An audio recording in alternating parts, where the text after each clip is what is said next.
Bismillahirrahmanirrahim. Assalamualaikum warahmatullahi wabarakatuh. Alhamdulillahi rabbil alamin. Wa bihi nasta'inu ala umuri dunya waddin. Wassalatu wassalamu ala ashrafil anbiya'i wal mursalin. Nabiina Muhammadin wa ala alihi wa sahbihi ajma'in. Amma ba'du. Ma'asyiral muslimin, para hadirin jamaah sidang salat zuhur yang semoga dirahmati dimuliakan Allah Subhanahu wa taala. Kita memuji bersyukur kepada Allah Subhanahu wa taala yang telah memberikan limpahan nikmat dan karunia-Nya kepada kita semua. Sehingga alhamdulillah di kesempatan yang berbahagia ini, di hari yang ke-7 dari bulan Ramadan, tanpa terasa alhamdulillah kita sudah melewatkan 1 pekan dari bulan Ramadan. Salawat dan salam tercurahkan kepada Nabi kita Muhammad sallallahu alaihi wasallam beserta dengan keluarga, para sahabat, tabi'in, tabi'ut tabi'in, dan juga orang-orang yang tetap setia berpegang teguh dengan ajarannya hingga yaumil qiyamah nanti. Kita berharap semoga kita termasuk di dalamnya. Kita berharap semoga kita termasuk di antara orang-orang yang nantinya berbahagia dengan syafaat dari Rasulullah Sallallahu Alaihi Wasallam. Allahumma amin. Para hadirin yang berbahagia, kita senang sekali, berbahagia sekali ketika kita berada di bulan suci Ramadan. Kebahagiaan kita bukan tanpa alasan. Kebahagiaan kita justru merupakan sebagai sesuatu yang disyariatkan.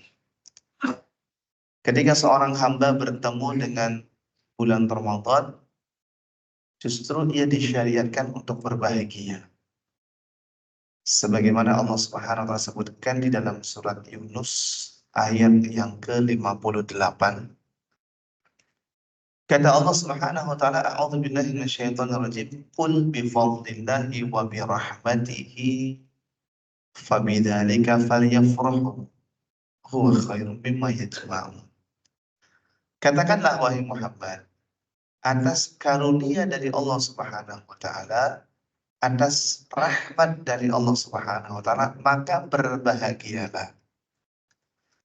Al-Imam Ibnu Katsir rahimahullah ta'ala ketika menafsirkan ayat ini, beliau mengatakan bahwasanya yang dimaksud dengan karunia dan rahmat Allah adalah al-huda wa dinul haqq, petunjuk dan amal soleh. Sebagian para ulama yang lain menafsirkan bahwa yang dimaksud dengan karunia dan rahmat Allah adalah iman dan Islam. Sebagian yang lain mengatakan yang lain. Tetapi poinnya adalah, kalau kita perhatikan tafsiran dari para ulama tentang karunia dan rahmat dari Allah, maka semuanya merujuk kepada kemudahan untuk kita beramal soleh. Sehingga ayat itu bisa kita maknai bahwa ketika kita bertemu dengan bulan Ramadan, di mana bulan Ramadan ini kita dimudahkan sekali untuk beramal soleh, maka berbahagialah kita dengan pertemuan kita dengan bulan Ramadan. Bagaimana tidak mudah? Kita sudah merasakan 1 pekan ini puasa, insya Allah lancar-lancar saja. Tidak ada halangan yang berarti.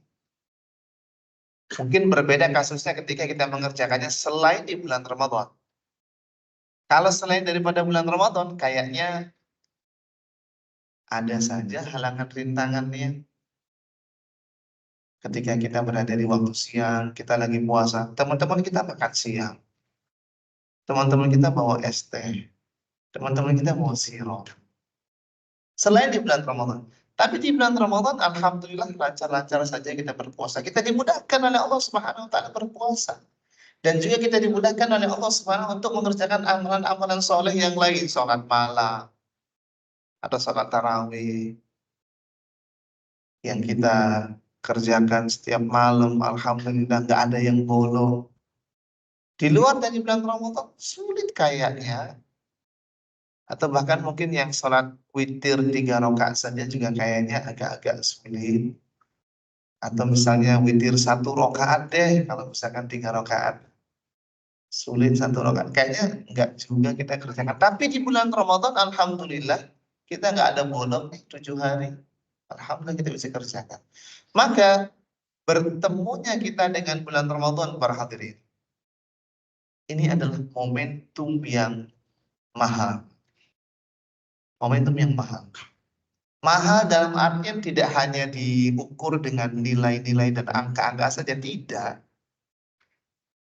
Tapi bagaimana bertemunya seseorang dengan bulan Ramadan akan bisa meninggikan derajatnya di sisi Allah Subhanahu wa taala dan akan bisa menjadikan sumber-sumber pahala bagi dia. Di dalam sebuah hadis yang diriwayatkan oleh Imam Ibnu Majah, juga Imam Ahmad meriwayatkan hadis ini dari seorang sahabat yang mulia, dari seorang sahabat yang bernama Thalhah bin Ubaidillah, satu dari 10 sahabat yang dijamin masuk surga. Kata Thalhah bin Ubaidillah radhiyallahu taala anhu, anna rajulaini min Bali aslama. Bahwasanya ada 2 orang dari kabilah Bali yang masuk Islam di zaman Nabi Shallallahu alaihi wasallam di kota Madinah. Fakana ahaduhuma asyaddu ijtihadan minal akhar. Dari 2 orang ini sama-sama rajin, sama-sama giat. Tapi orang pertama lebih rajin, lebih giat daripada orang yang kedua. Dua-duanya sama-sama rajin. Hanya saja orang pertama lebih rajin. Sampai-sampai ketika ada datang panggilan untuk pergi berjihad, dia ikut pergi. Dia ikut serta dalam medan jihad tersebut. Fastushhida. Dan Allah Subhanahu wa taala takdirkan orang pertama ini meninggal dunia di medan perang. Sementara orang yang kedua Allah takdirkan wafat setahun setelahnya. Jadi orang pertama meninggal di tahun itu karena dia pergi berjihad. Sementara orang kedua meninggal di tahun berikutnya, bukan di medan jihad. Lalu kemudian ternyata di suatu hari Thalhah yang meriwayatkan hadis ini melihat di dalam mimpinya bahwasanya dia sudah berada di depan pintu surga bersama dengan 2 orang laki-laki ini. Orang pertama dan orang kedua. Tsumma kharaja, kemudian ada yang keluar dari pintu surga, ada malaikat mempersilahkan. Fa'adina ats-tsani bid-dukhul. Mempersilahkan orang yang kedua untuk masuk surga dulu. Habis itu malaikat yang masuk, habis itu keluar lagi. Setelahnya baru mempersilahkan orang yang pertama untuk masuk surga. Lalu kemudian malaikat mengatakan kepada Thalhah di dalam mimpinya tersebut, kata malaikat tersebut, irji fa innahu lan yahin laka. Pulanglah, karena sesungguhnya waktumu untuk masuk surga belum sampai. Karena kita tahu Thalhah satu di antara 10 sahabat yang dijamin masuk surga. Besoknya, ketika terbangun, besoknya Thalhah cerita ke teman-temannya, tadi malam saya lihat ada 2 orang yang kemarin masuk Islam, tahun kemarin masuk Islam, ternyata yang masuk surga duluan orang kedua, padahal orang pertama meninggalnya di medan peperangan. Teman-temannya juga keheranan. Sampai-sampai cerita ini terdengar oleh Rasulullah SAW. Kata Nabi SAW, min ayyi dzalika ta'jabu. Apa yang membuat kalian keheranan? Kenapa kalian heran dengan 2 orang tersebut? Orang kedua lebih duluan masuk surga dibandingkan dengan orang pertama. Apa yang kalian herankan? Alaysa qad makatha hadza ba'dahu sanah. Bukankah orang kedua ini hidup lebih lama 1 tahun daripada orang pertama? Fa'adraka Ramadan thumma shama, lalu kemudian dia ketemu dengan bulan Ramadan yang itu tidak ditemui oleh orang pertama karena sudah meninggal duluan. Orang kedua menemui bulan Ramadan, fasama, lalu kemudian dia berpuasa di bulan Ramadan tersebut, wa shalla fihi kada wa kada min sajdah, dan dia mengerjakan sekian rakaat di bulan Ramadan tersebut dan juga di tahun tersebut, fama baina hadza wa dzak ab'ad ma baina as-sama'i wal ard. Kata Nabi sallallahu alaihi wasallam, antara orang pertama dengan orang kedua ini kalau diibaratkan pahalanya seperti jauhnya langit dan bumi. Poinnya dari hadis ini para hadirin bahwa bertemunya kita dengan bulan Ramadan adalah momentum yang sangat mahal. Karena dengan bertemunya kita di bulan Ramadan akan bisa meningkatkan derajat dan juga akan bisa kita mengumpulkan lebih banyak pundi-pundi pahala dibandingkan dengan orang yang tidak bertemu dengan bulan Ramadan. Para hadirin yang berbahagia, di kesempatan siang hari ini, insya Allah selama 3 hari ke depan, Senin, Rabu, dan Kamis, insya Allah kita akan berbicara tentang masalah keluarga, terkait dengan pendidikan di dalam keluarga kita. Mengapa penting pembahasan ini? Karena secara fitrahnya manusia, kita ini memiliki porsi bertemu yang lebih besar dengan keluarga kita. Katakanlah kalau kita bekerja beraktivitas di luar rumah 8 jam dalam satu hari, maka sisanya kita akan ketemu dengan keluarga kita. Sore, malam, bahkan sampai pagi, sampai sebelum anak-anak berangkat sekolah. Kita punya porsi ketemu waktu yang banyak dengan keluarga kita. Sehingga pembahasan yang berkaitan dengan keluarga ini menjadi pembahasan yang perlu untuk kita pelajari bersama-sama, wabil khusus di dalam bulan Ramadan ini, ya, di mana kita berusaha untuk memanfaatkan waktu-waktu yang kita punya. Ya.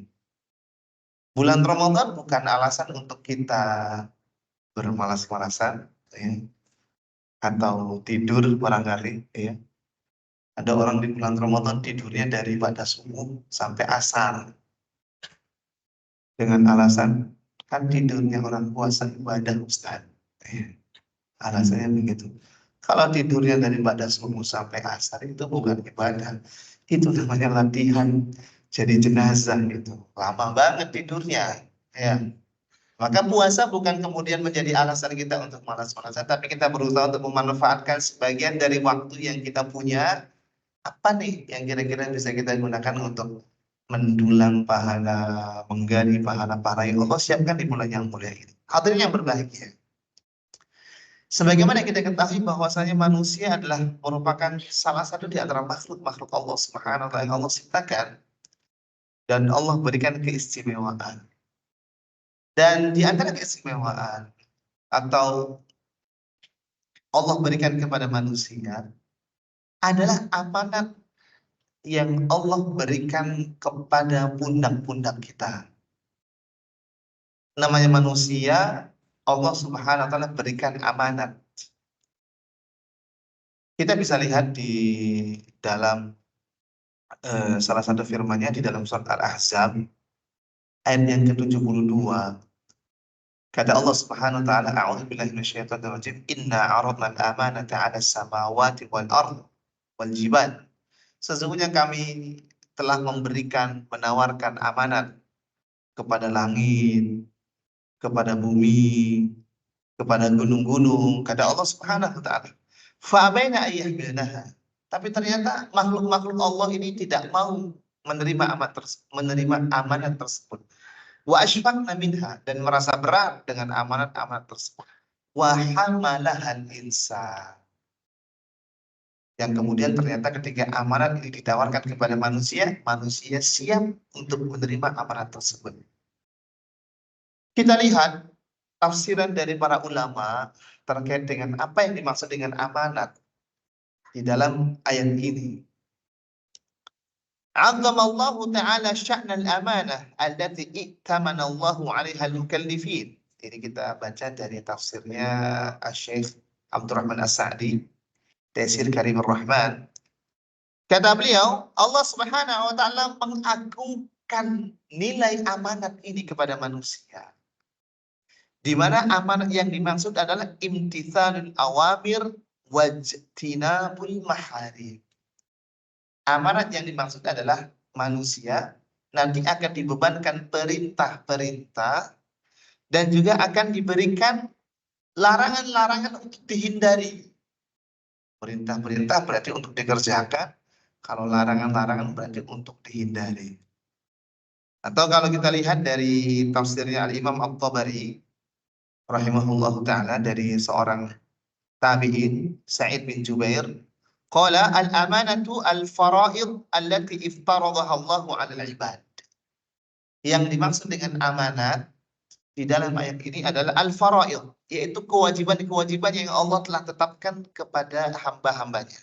Nah, di antara amanat yang Allah Subhanahu wa taala embankan kepada kita, kepada manusia, adalah amanat dalam mengurusi keluarga. Di samping tentu amanat-amanat yang lain. Ya. Di antara amanat besar yang Allah Subhanahu wa taala embankan, berikan di atas pundak-pundak kita, ya, apalagi pundak para laki-laki, pundak para ayah, pundak para pejuang nafkah, ya. Allah embankan amanat ini kepada mereka, di mana Allah menyebutkan di dalam surat At-Tahrim ayat yang ke-6. Kata Allah Subhanahu wa taala, a'udzubillahi minasyaitonir rajim. Ya ayyuhalladzina amanu qu anfusakum wa ahlikum nara. Wahai orang-orang yang beriman, qu anfusakum wa ahlikum nara. Jagalah diri-diri kalian, jagalah keluarga-keluarga kalian nara dari panasnya api neraka. Berbicara tentang pendidikan anak, maka akan kembali kepada pendidikan keluarga terlebih dahulu. Karena anak itu biasanya, kita bicara kebiasaan ya, biasanya nanti akan melihat, akan mencontoh, akan meneladani sesuatu yang ada di dalam keluarganya.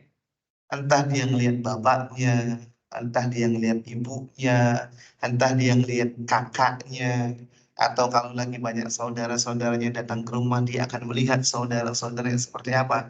Jadi berkaitan dengan pendidikan anak, nanti erat kaitannya dengan pendidikan terhadap keluarga terlebih dahulu, wabil khusus ayah dan ibu. Bapak dan ibunya terlebih dahulu yang harus ditarbiyah sebelum nanti mentarbiyah anak-anak. Karena tadi secara kebiasaan, ya, anak itu nanti akan melihat, mencontoh, meneladani yang ada di keluarganya. Meskipun tentu saja semuanya kembali kepada kehendak Allah Subhanahu wa taala. Ada anaknya orang yang jahat, orang yang zalim, orang yang ingkar. Ternyata dia jadi anak yang baik. Tapi sebaliknya, ya, ada anaknya orang yang berilmu atau bahkan anaknya nabi. Ternyata nabinya, bapaknya bagus, tapi anaknya tidak. Tapi kita kembali kepada proses dan upaya kita untuk menjadikan anak-anak kita soleh.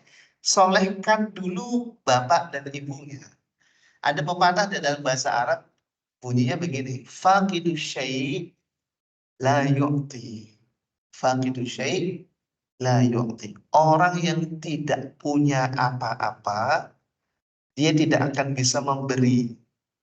Gambarannya seperti itu. Kalau keluarga, bapak dan ibu tidak memiliki kebaikan untuk dicontohkan kepada anaknya, maka anaknya nggak akan mendapatkan kebaikan. Kenapa? Bapak ibunya nggak punya. Tapi kalau bapak dan ibunya punya kebaikan untuk dibagikan, dicontohkan, untuk diteladangkan, maka anak akan melihat faqidu syai' la yu'ti. Orang yang tidak punya apa-apa tidak bisa untuk memberi. Makanya ayatnya mengatakan, ya ayyuhalladzina amanu qu anfusakum wa ahlikum nara. Wahai orang-orang yang beriman, jagalah diri-diri kalian dan juga keluarga kalian. Kita punya tugas utama untuk membimbing istri kita dulu. Atau bahkan sebelum membimbing istri kita, ada yang namanya pemilihan dulu. Ya. Tahapannya bahkan sebelum memilih istri atau ketika mencari calon istri itu harus dilihat dulu karena Nabi menyebutkan di dalam sebuah hadis tunkahul mar'atu li arba. Perempuan itu dinikahi karena 4 perkara. Apa 4 perkara itu? Perempuan itu dinikahi karena dijamaliha, karena dia cantik. Walimaliha, karena dia kaya. Walihasabiha, karena dia punya garis keturunan istimewa, keturunan darah biru misalnya. Walidiniha, dan juga perempuan itu dinikahi karena agamanya. Ustaz, saya pengennya 4-4 ya, silakan. Dengan catatan perempuan yang punya 4-4-nya itu mau sama antum ya. Kalau nggak mau ya repot juga ya.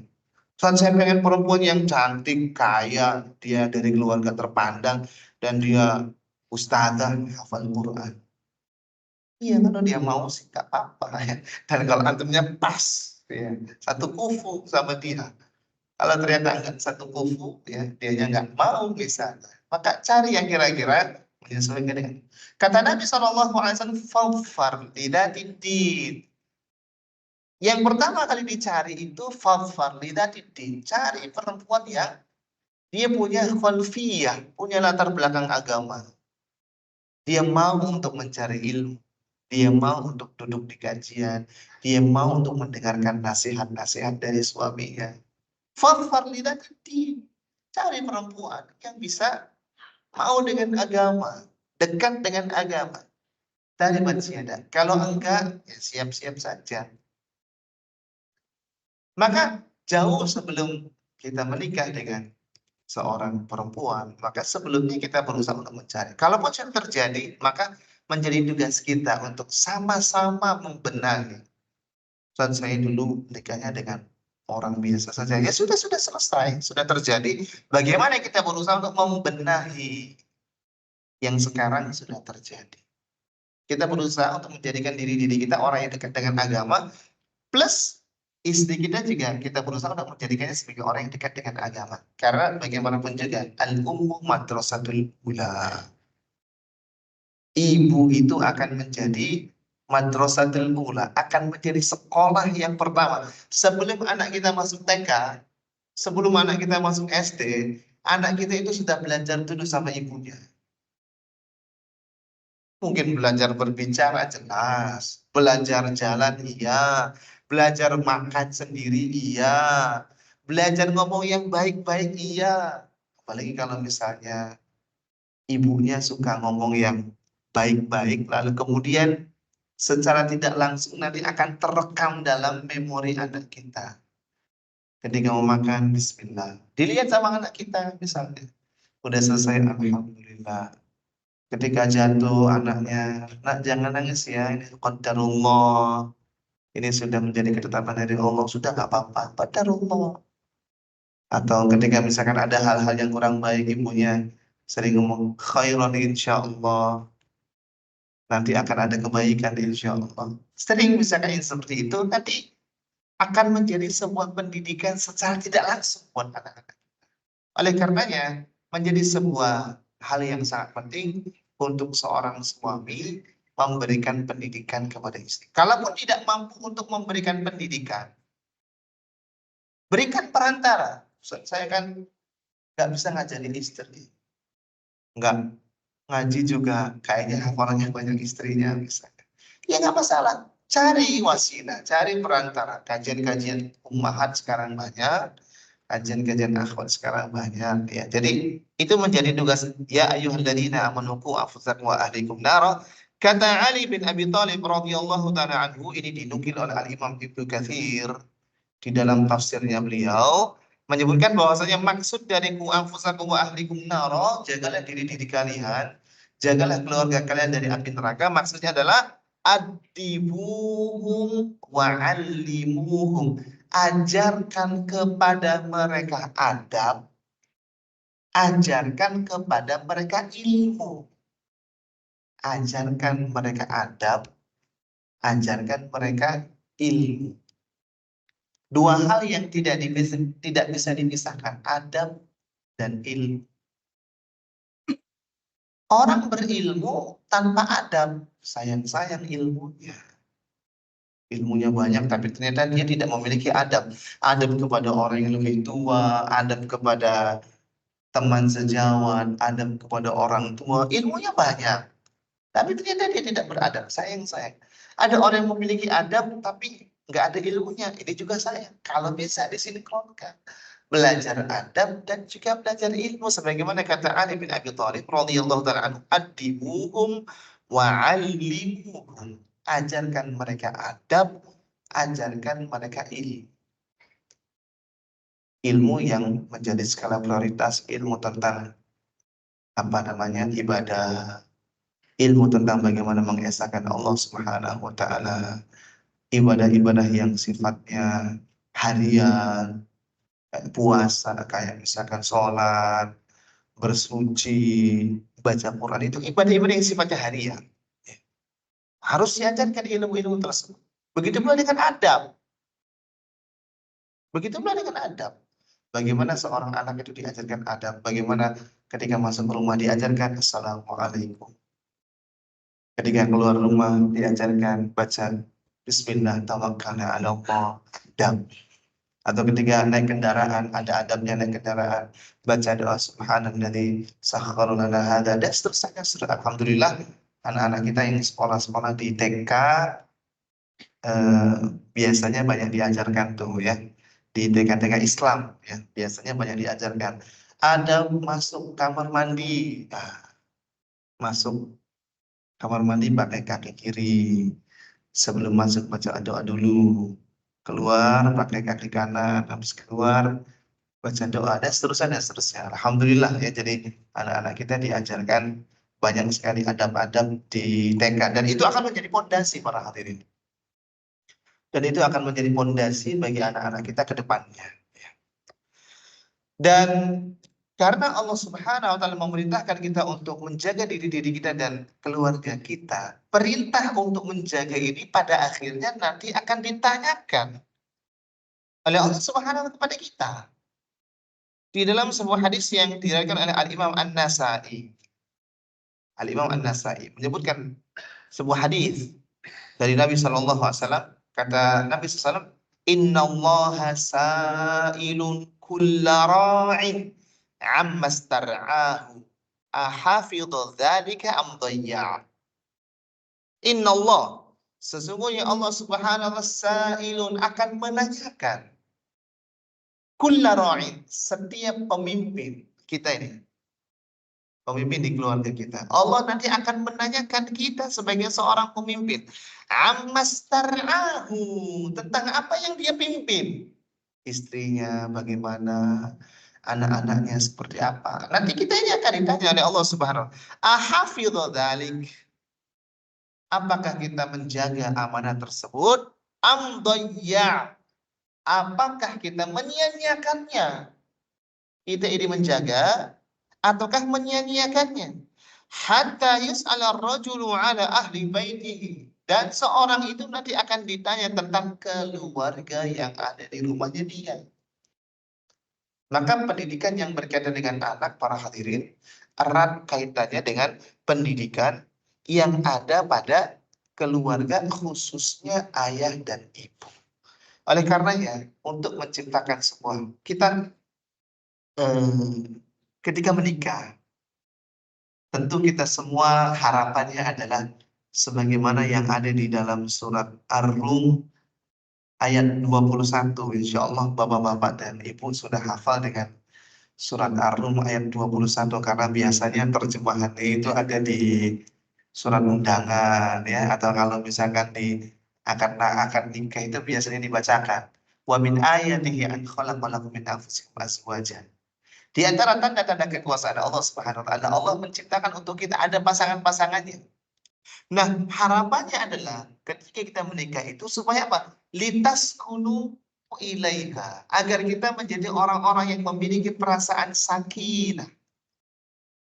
Sakinah itu maknanya adalah hudub, ketenangan. Rumah itu tenang, adem, ayem, ya, nggak ada piring terbang, ya. Apa piring terbang itu berarti? Lagi berantem mungkin suami istri. Nggak ada piring terbang, nggak ada gelas berterbangan. Sakinah, litaskunu ilaiha. Wa ja'ala bainakum mawaddatan wa rahmah. Lalu kemudian supaya tercipta mawaddah. Mawaddah itu cinta kasih. Suami cinta kepada istrinya, istri cinta kepada suaminya, ayah cinta kepada anak-anaknya, anak-anak cinta kepada orang tuanya, cinta. Warahmah, dan saling berkasih sayang. Makanya doanya kan, semoga samara ya. Nah, kita biasa kalau nikahan kemudian suka dengar samara ya. Nah, apa samara tuh? Sakinah, mawaddah, rahmah ya. Kita ini ketika menikah, harapannya kan seperti itu. Samara, sakinah, mawaddah, warahmah. Nah, untuk mewujudkannya, kan berproses. Untuk mewujudkannya, harus ada tahapan-tahapan yang dilewati satu demi satu. Salah satunya para hadirin.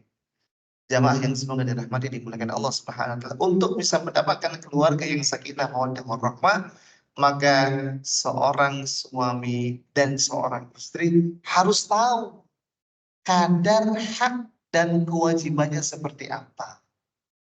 Seorang suami punya kewajiban di dalam rumah tangganya, betul. Di saat yang sama, ia juga akan menuntut haknya dari istrinya. Sebagaimana seorang istri juga punya kewajiban di rumah tangganya. Dan di saat yang sama, ia pun akan menuntut haknya dari suaminya. Maka ketika ada kesamaan persepsi suami dan istri, masing-masing menunaikan haknya, kemudian menunaikan kewajibannya, suami harus seperti apa di rumah tangganya, istri harus seperti apa di rumah tangganya. Ketika hak dan kewajiban ini terpenuhi, maka jalan untuk menuju sakinah, mawaddah, warahmah itu akan terbuka lebar. Dan ketika keluarga itu sudah terwujudkan sakinah, mawaddah, warahmah, maka nanti anak atau anggota keluarga kita yang lain yang ada di dalam keluarga kita, ya, dalam hal ini anak, ya, apalagi kalau anaknya banyak, nanti mereka akan melihat, mereka akan memandang bagaimana orang tuanya berlaku satu sama lainnya, saling menghormatinya kelihatan, saling menyayanginya kelihatan, adabnya terlihat. Berbeda dengan, mohon maaf, barangkali ketika rumah itu dipenuhi dengan suami teriak kepada istrinya, didengar oleh anaknya, naudzubillah misalnya, atau suami main fisik kepada istrinya, dilihat juga oleh anaknya, dan ini nanti akan terekam. Anak-anak itu dia akan lebih cepat menghafal, makanya usia-usia menghafal itu usia-usia anak ya.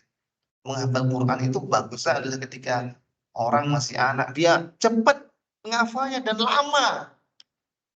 Sementara usia kita yang sudah 30-an, 40-an, kayaknya ngapalin seayat, 2 ayat aja, Masya Allah, susahnya luar biasa ya.